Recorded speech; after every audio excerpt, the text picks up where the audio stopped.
During the run-up to the unveiling of the Pixel 10 series of devices, I said multiple times that Google was going to need to show me something pretty cool in terms of software because the hardware of the Pixel 10 devices, in particular that Pixel 10 Pro Fold, just doesn't seem like it's going to be all that impressive. Well, today, Google held their latest Made by Google event where they did unveil these phones, and in this video we're going to go over everything you need to know that they unveiled in that event and hopefully determine here at the end if they did in fact have enough software magic to win me over. So what we're going to do to start off is quickly run through this table that does show the confirmed now specifications and information about these devices. Starting with the Pixel 10, we are $799. All of these are launching on August the 28th. You can pre-order now, but that's when you should actually get the phone. We have a 6.3-inch screen that is 3,000 nits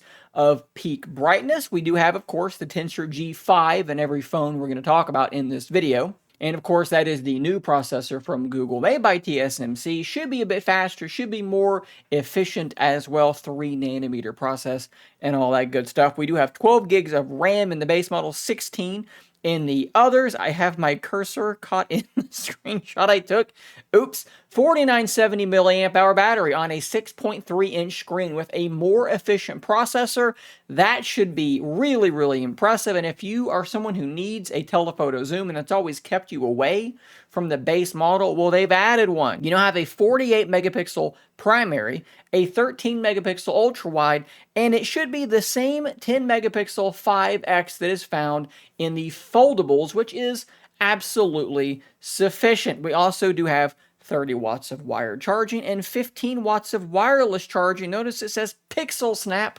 We're going to talk about that here in a little bit. For the Pro models, the prices do jump up to $999 and $1199. The Pro model is a 6.3-inch display that is 3,300 nits bright, 6.7 inches for the XL, same brightness. Like I said, 16 gigs of RAM there, 4870 milliamp hour battery for the Pro model. So the same 6.3-inch screen, but a slightly smaller battery than the non-Pro. That is interesting. 50 megapixel main, 48 megapixel ultra wide, and then even better than we have on that base model, a 5x telephoto that is 48 megapixels. That is the same camera setup as the XL model, 30 watt charging and 15 watt wireless charging. The XL does have a slightly larger battery at 5,200 milliamp hours, and it does have 25 watt wireless charging. We are slowly creeping towards what some of these other OEMs are doing with their wireless charging. Just because I didn't say it, the Pixel 10 Pro was $999, the Pro XL is $1199. Now for the Fold, pretty much everything, visually speaking, like the others, is staying basically the same. One good piece of news is that the price is also staying the same at $1799. But luckily, Google has clearly done some things to the internals of this device because this Pixel Fold actually has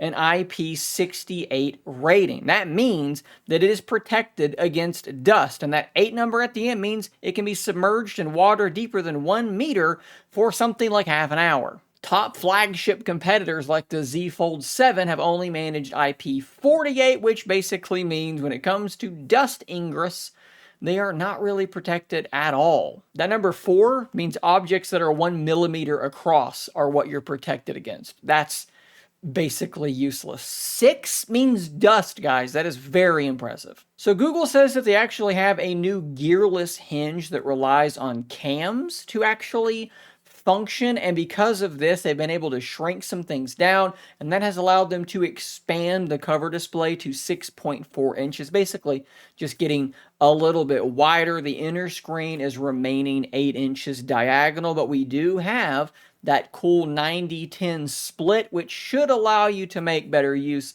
of that large screen real estate. Both screens apparently top out at 3,000 nits of brightness, which is great to see. We also do have a larger battery at just over 5,000 milliamp hours, and they say that you can hit 50% charging in about 30 minutes. This is nothing like the Honor Magic V5 or Oppo Find N5, but it's decent. Like I've told you before, the camera setup is staying the same. 40 megapixel primary. There is a 10.5 megapixel ultra wide and a 10.8 megapixel 5x telephoto. The primary is a new sensor, but it's basically the same as last year's. So I said I would talk about the Pixel Snap thing, and that's what we're going to do now. Guys, Google has just basically reinvented MagSafe. These devices, all of them, including the foldable model. I was very skeptical that this will be a thing, but it is a thing. It is there. They all have what is effectively a MagSafe magnet built in, and this has allowed Google to make a series of accessories like little charging pucks or grips. By the way, their grip looks really, really good. Would it be weird to put that on the back of a Samsung device or something like that? I might have to do it because it looks really cool. It could be a grip and a kickstand. I'm into it. This is Qi 2 compatibility, which is why all these devices have 15 watts of charging, but the 10 Pro XL is apparently Qi 2.2 compatible, which is why it has 25 watt wireless charging. This is very, very cool to see, and I think that it is part of Google's ongoing push to pull in Apple users, because all of your MagSafe stuff should work with these Pixel 10 devices just fine right out of the box, no case required. So that's the hardware. And again, none of it's like mind-blowing. It all looks quite solid. I'm a big fan of this whole Pixel Snap thing, but we do have to talk about the software, and there are several notable things to talk about. So first off, we have something called Daily Hub, and if you are familiar with Samsung's Now Brief, it seems like it's basically that. You're going to swipe over to your Google feed, and it's going to be up there at the top, and whenever you open it up, it's going to pull useful info like calendar events, weather, and YouTube recommendations. So again, this is basically Now Brief. I'm probably never going to use this. Magic Q is something that we've been talking about for weeks, actually probably months. So this is an on-device AI-powered tool that's going to be giving you contextual suggestions by accessing information from your Google services like Gmail, Calendar, Photos, and Messages. The general idea here is that you're in a text message and someone asks you, hey, did you make reservations to a restaurant? And it's going to quickly access your Gmail, find that reservation, and then present it to you in a little smart reply bubble. They actually demoed on stage a text message that said, can you send me that picture of such and such in a hat? Bubble popped up. They clicked it, jumped them over to Google Photos, and they had searched for that and found that photo for them to quickly attach and send off. This is just basically what, to me, an AI assistant kind of should be, right? Like, if you've got two different assistants, right? One assistant that waits for you to ask it for help, and then it gives you help, and you have another assistant that understands when you're going to need help and proactively gives you that help. Which one is helping you more? Google is banking on the idea that the latter and not the former is more helpful, and that is what Magic Q is. Now this next one is really, really cool, and it seems really impressive. Conversational editing. You take a photo, you open it up in Google Photos, and now when you're going to go to edit this thing, there is literally a text box at the bottom. You can type, you can talk, and you just tell it what you want to have changed in the photo, and it's going to send it off to a data center and use Magic Editor to make those edits for you. Tell it to remove objects from the background, reimagine the scene by adding things to it, subtracting things from it. This is really, really cool. You don't even have to circle things anymore. You just tell it what you want, it recognizes it, and makes the edit what is a photo. We also have a new Pixel Journal app, which is apparently this like secure and private journal that also uses AI Gemini Nano on device only. That's why it's secure, to give you prompts and insights. It's just like a little AI-powered notebook app. I kind of feel like that shouldn't be its own thing. Maybe that should just be part of Google Keep, but that's neither here nor there. We also have live translations on calls. And this demo, I might actually just clip it out and just put it in this video because it's really, really impressive. Call is translated by Google AI. In each speaker's voice, audio is not saved. Hi, Karen. Can you hear me? Does this work? Hola Karen, ¿puedes oírme? ¿Funciona esto?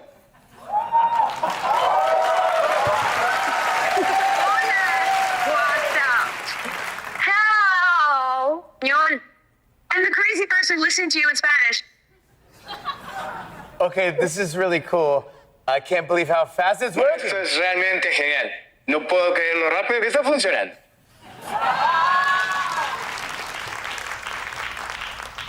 ¿Te cuento la increíble noticia que acabo de escuchar? They tell you the incredible news I just heard. Por primera vez, Google Pixel 10. For the first time, Google Pixel 10 will be available in Mexico. And then last but not least, we have the camera coach. You're in your camera app and the AI is going to look at what you're trying to do and suggest several different ways you could frame the shot. And then it's going to show you text to frame the shot. This is another one that I'm never going to use. Really quickly, before we kind of jump too far ahead, there is a Pixel Watch 4. It's starting off at $349. The battery life is supposed to be better. It's supposed to charge faster.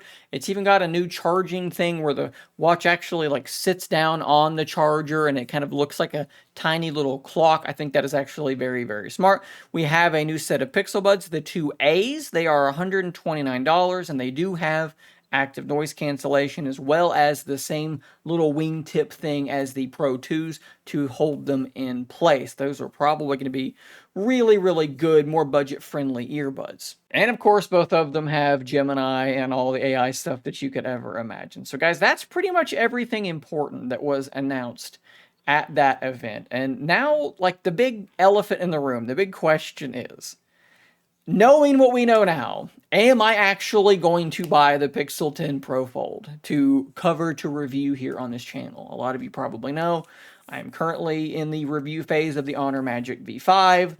The Pixel's not coming out until October, so we do have plenty of time for all of the stuff I'm currently doing to get out of the way. But I gotta be honest, I'm a little bit underwhelmed even still with everything that we've seen, but I want to hear from you guys. Do you think it would be worth it? Are you excited enough? Sound off in those comments. Yes, Shane, we do need to see your review. We want to see how it stacks up. We want to see if it's better than it seems like it is. The tensor, the AI features, the features in general. Or no, this seems very iterative and you're safe to just save the $1,800 plus tax and do something else. I want to know what you guys think in the comments down below because I am, like I said, just still kind of undecided. You can also let me know if you're going to be buying any of these devices yourself. Let me know your general excitement level. Thanks for watching. Subscribe for more content like this, and until next time, stay nerdy, my friends.